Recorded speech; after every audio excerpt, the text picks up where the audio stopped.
The wind moved first, hard, dry, white with blowing snow. It crossed the empty stretch of Crow Ash Draw and scraped against a leaning line shack at the base of a frozen hillside.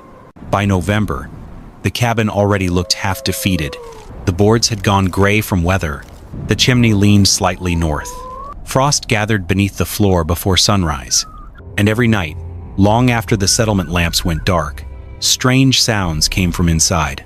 Wood creaking, nails pulling, floorboards lifting one at a time. Then the light disappeared beneath the cabin. Bram Calder, a wagon bed repairman, forced out of town with 2 children after his wife died, spent his nights digging below the floor instead of feeding the fire above it. During the day, he carried small sacks of dirt to the frozen creek and scattered them thin across the snow so nobody would notice. People thought desperation had finally reached him. They were wrong. He was fighting for survival more fiercely than any of them. He was digging because he believed the coming Wyoming winter would kill the children sleeping over his head. This is not the story of a man who lost his mind. This is the story of a man who remembered a kind of wisdom the world had forgotten. And if you believe that the oldest survival secrets are sometimes buried right beneath our feet, then, like this video, subscribe to the channel and listen to how one desperate father defeated the winter by disappearing into the earth itself. By the end of the summer of 1889, Bram Calder had already lost more than most men could carry quietly. His wife, Eleanor, had died slowly through 6 weeks of fever, while the Wyoming heat still sat over the valley. After that, the debts came due faster than the mourning did. The small house near the timber road had never belonged fully to Bram. The paper sat in the hands of Tom Vardell, Eleanor's older brother, a cattle supplier who measured life the same way he measured feed barrels and fencing wire. By October, he wanted the property cleared before winter. There was no shouting, no threats. Just a wagon, 2 children, a few rope-tied tool crates, a stove with 1 cracked leg, and a man standing silently beside everything he still owned. Martha Calder, only 9 years old, tried to help tie the load down like she understood what was happening. Silas Calder, his 6-year-old son, asked twice when they were coming home. Bram never answered directly. The line shack outside Crow Ash Draw had once belonged to a range rider. Low roof, crooked walls, 1 window patched with old flour sackcloth. The floor leaned slightly east, and the gap beneath the boards was wide enough for a man to push his wrist through. People watched the wagon leave town without saying much, but they watched long enough. In places like Crow Ash Draw, silence often carried the worst predictions. That first night, after the children finally slept, Bram knelt beside the cabin floor and pressed his palm against the boards. Cold moved through the wood like running water. The shack measured barely 12 feet wide and 20 feet long. It sat low on uneven stone piers driven into hard ground years earlier by some forgotten range hand, who likely never planned to winter there himself. The walls were rough cottonwood planks, thin, warped. But Bram noticed quickly that the walls were not the real problem. The cold came from underneath. Western wind crossed the draw without slowing down. It slipped beneath the shack through the open crawl space and struck the floorboards from below like river water under ice. Every night, the boards lost heat faster than the stove could replace it. By dawn, frost formed in pale lines along the cracks in the floor. The water bucket carried a skin of ice before sunrise. Damp air gathered beneath the bed frame. Martha slept in wool socks that never fully dried. Silas carried split wood from the pile, with purple fingernails and trembling hands. Bram tried the usual fixes first. He packed dry grass beneath the floor, hung old canvas feed cloth around the base of the shack, burned more wood than he could afford to lose before December. Nothing changed. The stove stayed hot. The room stayed cold. That was the part Bram kept thinking about. Heat was rising, but warmth was disappearing. One night, long after midnight, Silas woke coughing so hard he gagged beside the stove while flames still burned orange inside it. Bram wrapped another blanket around the boy and stared down at the floorboards again. The cabin was not losing the fight at the walls. It was bleeding heat through the empty space below their feet. Years earlier, before marriage and debt and Wyoming winters closed around him, Bram Calder had spent seasons repairing flumes and wagon platforms for small mining camps west of Casper Ridge. The work took him underground, more than most men liked. He remembered storage tunnels cut into shale hillsides, root chambers beneath bunkhouses, half-buried tool sheds where iron stayed dry, and water barrels never fully froze, even in January. The deeper spaces always felt the same. Still air, quiet earth, no wind. Not warm in the way a stove was warm, but steady, stable. The kind of cold that did not keep stealing from a man every second he sat inside it. Bram did not know scientific terms. No one around Crow Ash Draw did. What he understood came through skin and breath, and years of touching wood, stone, mud, and frozen iron with bare hands. One night, while the wind hammered beneath the shack hard enough to rattle the bed frame, Bram lay awake listening to it move under the floorboards. Then the thought finally settled into place. The cabin did not need to stand higher against winter. It needed to sink lower beneath it. Near midnight, Bram pulled back one loose board beside the stove and reached his hand into the darkness below. The earth underneath felt calmer than the room above it. Before dawn the next morning, Bram Calder removed 3 floorboards beneath the children's bed and stacked them quietly beside the stove. Cold air drifted up from the darkness below, but the earth underneath looked different than the frozen world outside. Hard near the surface, softer farther down. He started digging before the first light touched Crow Ash Draw. The tools were simple. A short-handled spade, an old bucket with a bent rim, a mining shovel worn thin along one edge from years of rock work. Bram worked slowly to keep the shack from shaking. One scrape at a time, one bucket at a time. He only dug while the children slept or before they woke. During the day, he carried small amounts of dirt away beneath burlap feed cloth and scattered it near the frozen creek bank where wind-blown snow hid the color difference. No pile ever stayed long enough to draw attention. A few inches down, the soil changed. The ground lost its sharp, frozen bite. Damp earth replaced brittle frost. The deeper Bram reached, the quieter the cold felt. Silas slept directly above the growing hole each night, unaware that his father was carving space beneath him inside the earth itself. Martha noticed first. One evening she woke and found the oil lamp glowing through the open floorboards while Bram disappeared below the room. She stared at the hole for a long moment before asking softly, "Are we hiding?" Bram climbed halfway back up the ladder frame he had started building and shook his head once. "No," he said. "We're getting below the cold." After that, Martha stopped asking questions. The next night, she held the lamp steady while her father kept digging. By the second week of digging, people in Crow Ash Draw began noticing things that did not quite fit together. Fresh dirt appeared along the frozen creek bank after every windstorm. Bram Calder bought scraps of old canvas from the trading post, along with 2 rusted stovepipe sections nobody else wanted. And more than once, riders passing the shack after dark saw lamplight glowing beneath the floorboards instead of through the window. Small towns watched quietly before they spoke openly. Elias Rusk, the settlement's oldest carpenter, finally rode out to the shack one gray afternoon while Bram was cutting willow branches near the hillside. Rusk had built barns, bunkhouses, and bridge decks across 3 territories. He understood timber better than most men understood weather. He circled the shack once before crouching near the loosened floorboards. "Men build upward against winter," he said, "not downward into wet ground." Bram kept cutting branches. Rusk continued anyway. He warned that damp earth would rot the shack from underneath.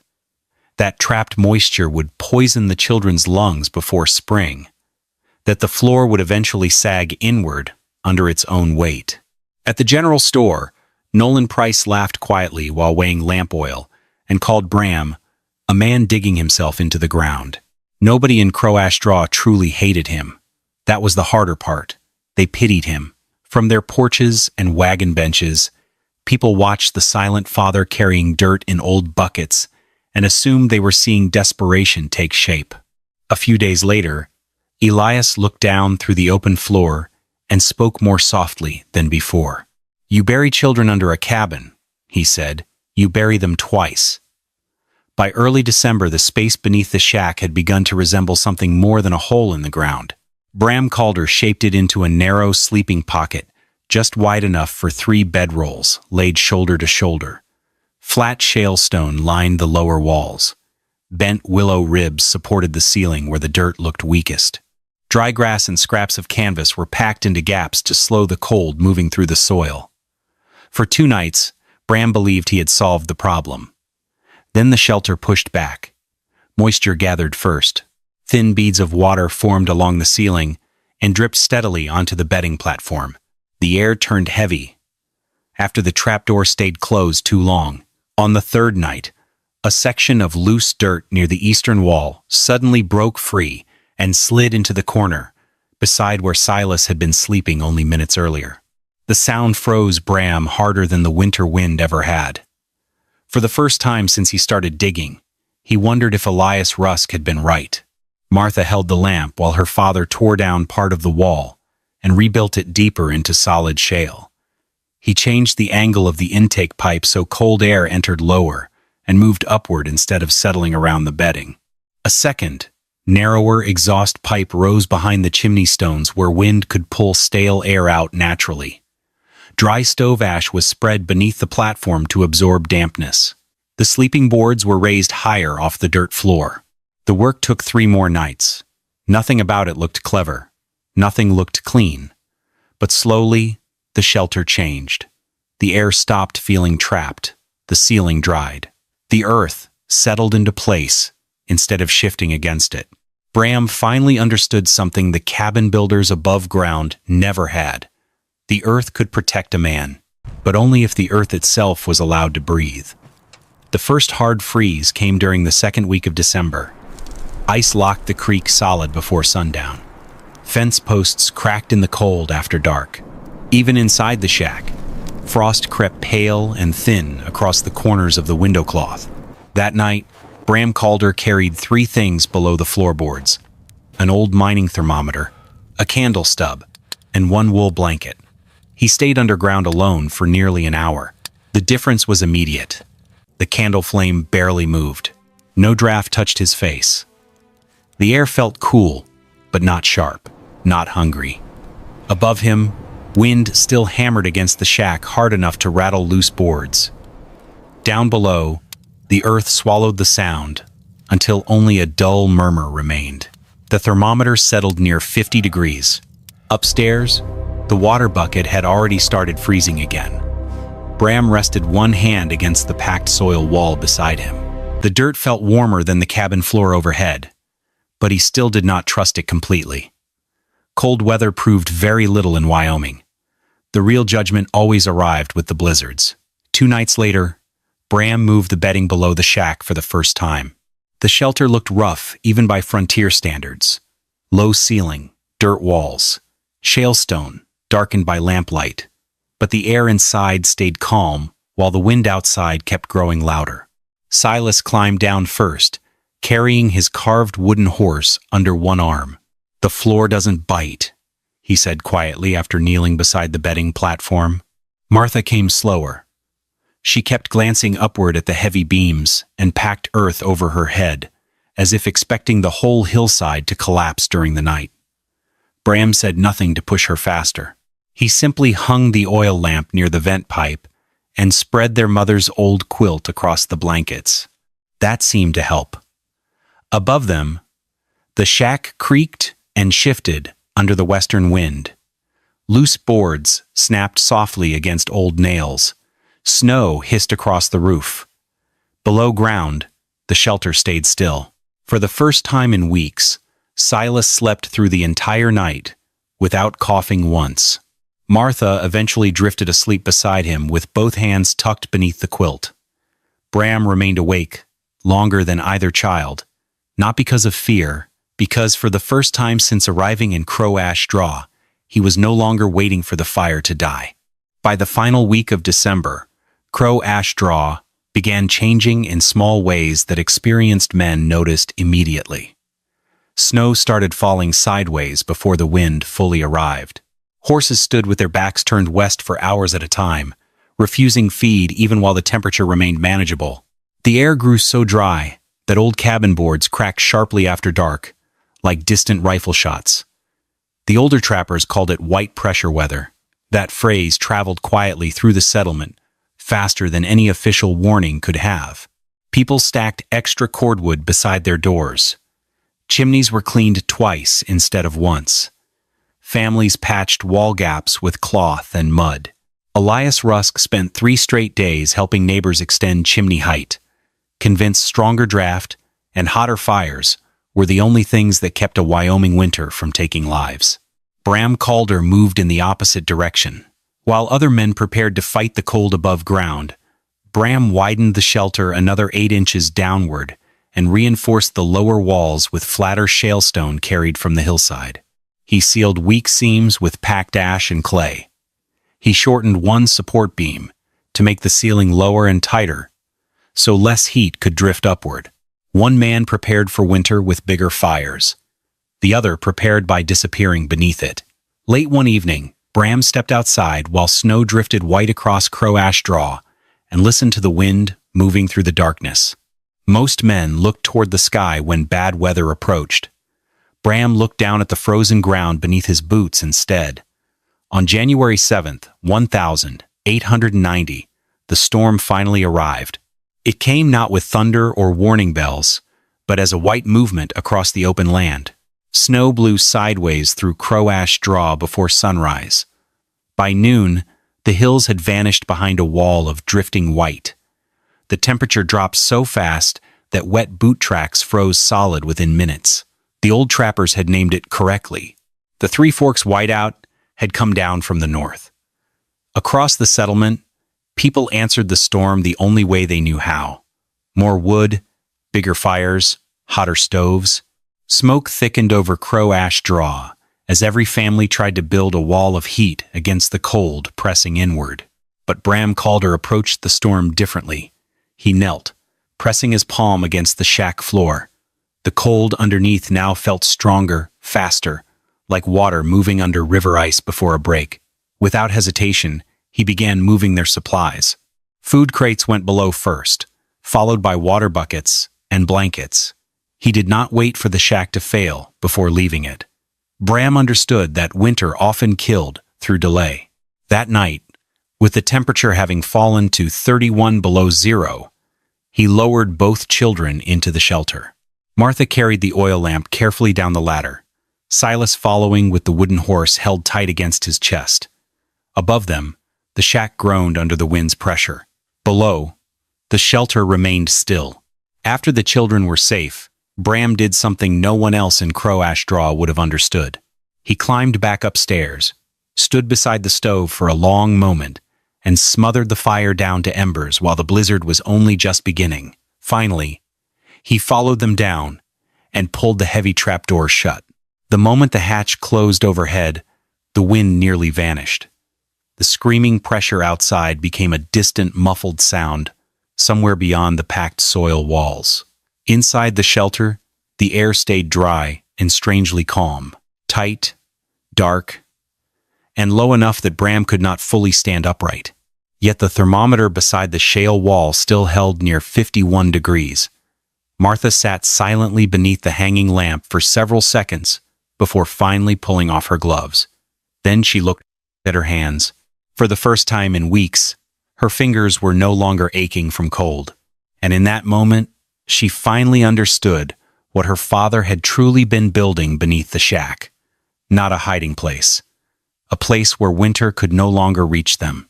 The Calder family remained beneath the shack for 4 straight days while the whiteout buried Crow Ash Draw above them. Time changed underground. Morning and night no longer arrived through windows or sunlight. They arrived through routine. Bram Calder climbed up twice each day for only a few minutes at a time to keep the chimney from freezing shut completely and to check whether drifting snow had blocked the intake vent outside. Every time he opened the trapdoor, the storm attacked immediately. Wind roared down the ladder shaft like an animal forcing its way underground. Loose snow scattered into the shelter and melted across the top steps before Bram slammed the hatch closed again. The sound above carried enormous pressure with it. Endless movement, endless cold, but the shelter below remained unchanged. The candle flame burned straight and steady. Breath no longer cut at the lungs with every inhale. The shale walls held a slow, stubborn warmth gathered from the earth itself. Martha spent hours reading quietly from an old Bible wrapped in cloth to keep the pages dry. Silas slept deeper than he had since leaving town. His coughing disappeared almost completely. Even bowls of cooling soup stayed unfrozen beside the bedding platform. The deeper truth revealed itself slowly. The shelter was not simply warmer than the shack above. It existed outside the storm's control entirely. That realization unsettled Bram almost as much as it relieved him. On the third day, he climbed back down after clearing snow away from the chimney pipe and could barely close the hatch because his hands had gone stiff with cold. His beard carried frozen white along the edges. Snow clung to his coat sleeves in hard-crusted patches.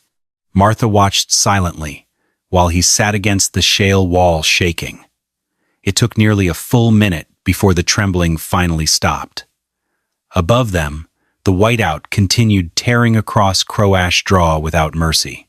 Below ground, the earth barely seemed to notice it existed at all. By the 8th day of the Three Forks whiteout, Crow Ash Draw had stopped fighting winter with confidence and started fighting it with fear.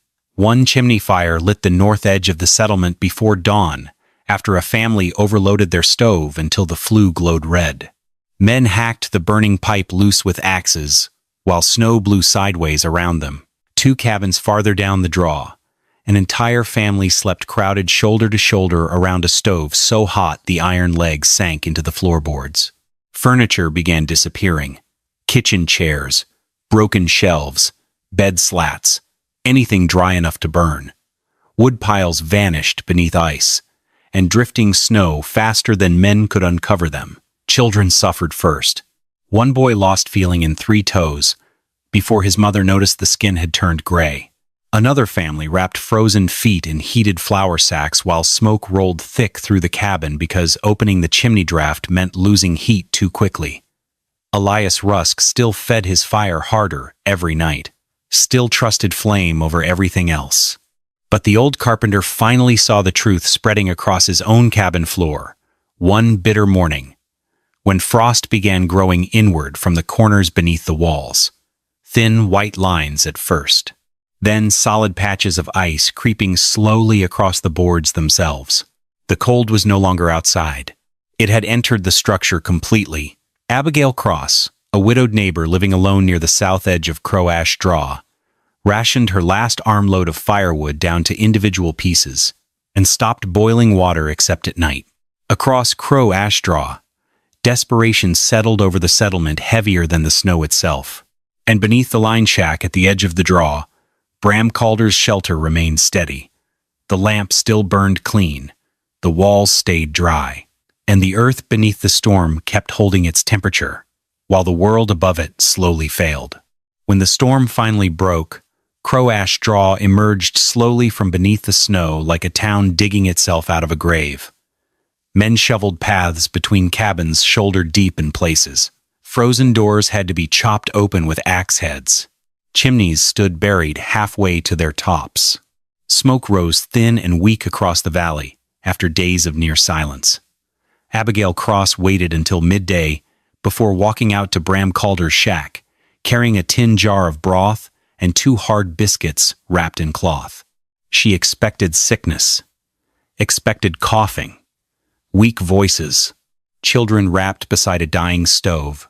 Instead, Bram opened the cabin door calmly, his beard trimmed white with frost, but his eyes steady. Then he lifted the trapdoor beneath the bed. Warm air drifted upward immediately. Not hot, not heavy, just alive. Abigail climbed down carefully into the shelter below, while Bram held the lamp above the ladder opening. Martha sat against the shale wall, reading quietly beside the light. Silas slept curled beneath the old quilt with both cheeks still carrying color. No coughing, no shaking. No smell of smoke trapped inside desperate air. Abigail removed her gloves slowly after reaching the bottom. She pressed one hand against the shale wall beside the bedding platform and stayed there without speaking for several seconds.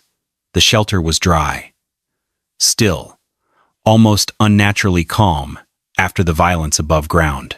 Finally, she looked around the underground room once more and spoke so softly it barely sounded like a sentence at all. "It's warm down here." Bram gave only a small nod. Nothing more needed explaining. Outside the shack, children across Crow Ash Draw were still wrapped in bandages for frostbitten fingers and feet. Below the floorboards, Silas Calder slept peacefully through the afternoon, without even pulling the blanket tighter around himself. Elias Rusk arrived at the shack 3 days after the storm ended. He did not come carrying food, and he did not come to apologize. The old carpenter came to inspect the shelter for himself. Bram Calder let him inside without a word. Rusk crouched beside the open trap door for nearly a minute before climbing down into the earth, with the careful movements of a man entering something he still did not fully trust. He carried a measuring stick under one arm and an old match tin in his coat pocket. The shelter was quiet except for the low hiss of the lamp flame. Elias measured the depth first, then the wall thickness. He tapped the shale lining with his knuckles and listened to the sound travel through the packed earth behind it.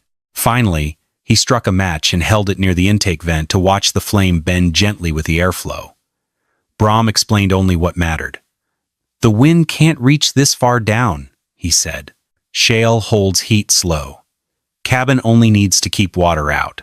Doesn't need to fight the whole winter." Elias stayed silent after that. He lowered himself onto the narrow stone bench beside the wall and rested both hands against his knees while the match burned down between his fingers. For a long time, the old carpenter simply listened to this stillness underground. Then he looked once around the shelter and spoke without bitterness, without pride either. "I spent 30 years trying to keep winter out above ground." The sentence hung quietly in the warm underground air. And for the first time, Elias Rusk understood the difference between resisting nature and stepping beyond its reach. Change came quietly to Crow Ash Draw after the whiteout. There was no town meeting, no speeches, no sudden confession that Bram Calder had been right all along.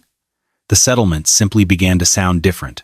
Shovels struck frozen ground behind cabins at first light. Wagon beds carried shale stone from the hillsides instead of extra firewood. Old stovepipe sections disappeared from Nolan Price's store shelves almost as quickly as he unpacked them. People started digging. Some families carved narrow sleeping pits beneath their floorboards. Others built half-buried rooms against the hillsides where wind could not strike directly. A few men packed earth against the outer walls of sheds and cabins to stop heat from bleeding away underneath them. Even Elias Rusk changed his designs. His next winter structure sat lower to the ground with tighter roof clearance and almost no exposed crawl space beneath it. He stopped talking about taller chimneys and started speaking more carefully about trapped air, packed soil, and wind direction. Abigail Cross dug a small shelter into the base of the hillside behind her cabin before the next snowfall arrived. Nothing large, just enough space for bedding, water, and a stovepipe hidden behind stacked timber. No one copied Bram Calder exactly. That was not how frontier towns worked. They adapted, adjusted, borrowed only what survival proved useful. And survival had spoken clearly during the Three Forks whiteout. Crow Ash Draw did not become stronger than winter after that storm. The settlement simply stopped fighting it the wrong way. For the first time in its history, people prepared for cold, using the earth itself instead of trusting fire alone. A week after the whiteout ended, Reverend Asa Whitcomb spoke about the storm during Sunday service inside the small church at the center of Crow Ash Draw.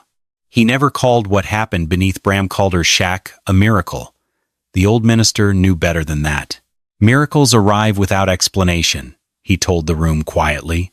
This was remembered wisdom. Most of the settlement understood exactly who he meant. By then, People had already started repeating one sentence often enough that it no longer sounded strange. Under the frost line, the wind has no teeth. The phrase traveled through Crow Ash Draw, the same way frontier knowledge always traveled. Passed from stove to stove, wagon to wagon, quietly, practically, without anyone claiming ownership of it for very long. Martha Calder remembered the storm years later more clearly than the winter itself.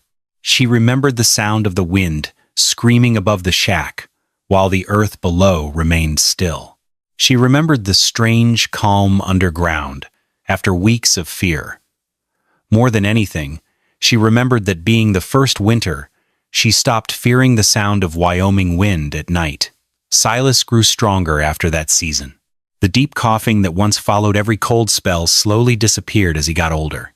And Bram Calder returned to his ordinary work. He repaired wagon beds, shaped barrel staves, replaced cracked tool handles for ranchers and freighters passing through the draw. He never spoke about the shelter, as if he had invented something new. As far as Bram was concerned, the earth had always known how to survive winter. Men had simply forgotten to listen to it. Long before rail lines crossed Wyoming territory, before framed houses and cast iron stoves became symbols of progress, people survived winters another way. They lived inside pit houses, cut into frozen hillsides, slept in dugouts packed beneath prairie earth, built earth lodges strong enough to turn wind aside instead of confronting it directly. Across harsh country, for thousands of years, human beings learned the same lesson again and again. The ground was not the enemy. Exposure was. What Bram Calder built beneath the line shack at Crow Ash Draw was not an invention. No patent came from it. No newspaper carried his name beyond the valley. He simply remembered something frontier settlements had slowly started forgetting as cabins grew taller and fires burned hotter. A man did not always survive winter by overpowering it. Sometimes he survived by stepping outside its reach. While other families raised chimneys higher into the storm and fed their stoves until the iron glowed red, Bram moved in the opposite direction. He lowered his shelter beneath the frost line, where the wind could no longer strip warmth away faster than life could replace it. That was the truth the whiteout finally revealed. Not all shelter stands above ground. Some of the strongest shelters disappear into it. People remembered the Three Forks whiteout for many years after that winter. They remembered frozen livestock, buried cabins, and smoke blowing sideways across Crow Ash Draw for 8 straight days. But the people who survived it remembered something else more clearly. They remembered a quiet wagon repairman forced out of town with 2 children, and almost nothing left to his name, who looked down at the frozen earth instead of up at the storm. And because of that choice, he understood winter better than anyone around him. The storm did not spare Bram Calder. It simply could not reach where he chose to live. Would you have trusted Bram Calder's underground shelter before the blizzard hit, or would you have called him desperate like the rest of Crow Ash Draw?